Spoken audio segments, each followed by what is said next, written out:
The transmission was simple: surrender your planet, disarm your militaries, and submit to governance under the hegemony. You have one standard rotation to comply. Non-compliance will result in orbital bombardment. They sent this message to every government, every frequency, every screen on Earth simultaneously. They expected panic.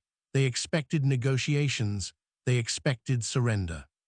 What they got, in exactly 23 hours and 58 minutes, was 7 billion people uploading the same two-word response in 412 languages.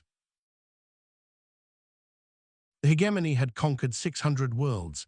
Their method was efficient: arrive in overwhelming force, deliver the ultimatum, wait for surrender. In 600 conquests, they had never waited more than 4 hours. Most species surrendered within minutes. The math was obvious: resist and die, submit and live. Every species chose logic. Earth received the ultimatum at 11 a.m. Greenwich Mean Time on a Wednesday. The United Nations convened an emergency session. Every military went to highest alert. Satellites confirmed the fleet, 400 warships in a formation that blocked out the sun. The hegemony commander sat in orbit and waited. Based on 600 previous conquests, he expected a response within the hour. The hour passed, then another, then another. Hour 4, the commander sent a second transmission. He was confused. The ultimatum was clear. Why had no one responded? He didn't understand that Earth was busy, not busy panicking, busy arguing. 7 billion people on a planet with 200 nations that couldn't agree on the metric system were trying to compose a collective response. The arguments were spectacular. Half the planet wanted to fight. The other half wanted to fight but disagreed about how. Nobody suggested surrendering. Not one government, not one leader, not one citizen poll in any country returned a majority for submission. The hegemony had never encountered this. On every other world, at least one faction advocated compliance. On Earth, the only debate was between aggressive resistance and creative resistance. Hour 12. The internet did what the internet does. Memes, millions of them. Someone auto-tuned the hegemony commander's voice into a dance track that went viral in 40 minutes. A teenager in Seoul made a video response that got 2 billion views. A grandmother in Lagos went viral for standing on her roof, shaking her fist at the sky and shouting, "I survived 3 coups, 2 famines, and my mother-in-law. You think I'm afraid of you?" The hegemony's cultural analysts intercepted the internet traffic. They did not understand memes. They ran the content through translation matrices and classified the results as psychologically destabilizing.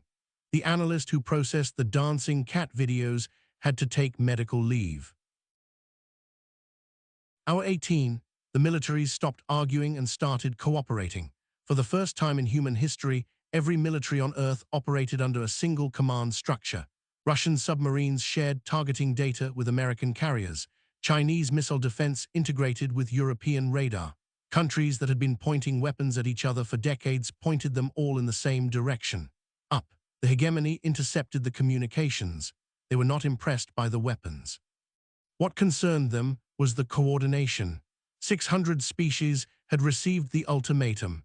Not one had managed to unify their entire planetary defense in 18 hours. Humans did it in 12.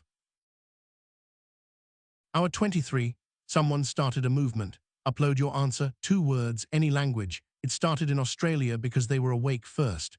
Then Asia, then Europe, then Africa, then the Americas. 7 billion people uploaded the same 2-word message to every frequency, every channel, every satellite. The upload was so massive it temporarily crashed 3 communications satellites. The hegemony's receivers overloaded. 400 warships arrays failed simultaneously. When they finally decoded the messages, they found 7 billion identical responses in 412 languages. The commander requested a translation. His analyst provided one. The 2 words were a profane expression of refusal that humans use when they wish to communicate not merely that they decline, but that they find the very suggestion offensive. The analyst noted the phrase was considered rude in every human culture, which made its universal adoption even more significant. 7 billion people chose to be deliberately rude to a fleet that could destroy them. The commander withdrew at hour 24, not because he was afraid, because his standing orders said that if a species responds in a way with no precedent in 600 conquests, escalate to High Command. High Command looked at the data. A species that unifies its military in 12 hours, mocks its destroyer on a public network, and tells you to go to hell in 412 languages is not a species you invade. It's a species you leave alone. Earth was reclassified as a no-contact world. The hegemony has not returned. The memes, however, are still circulating.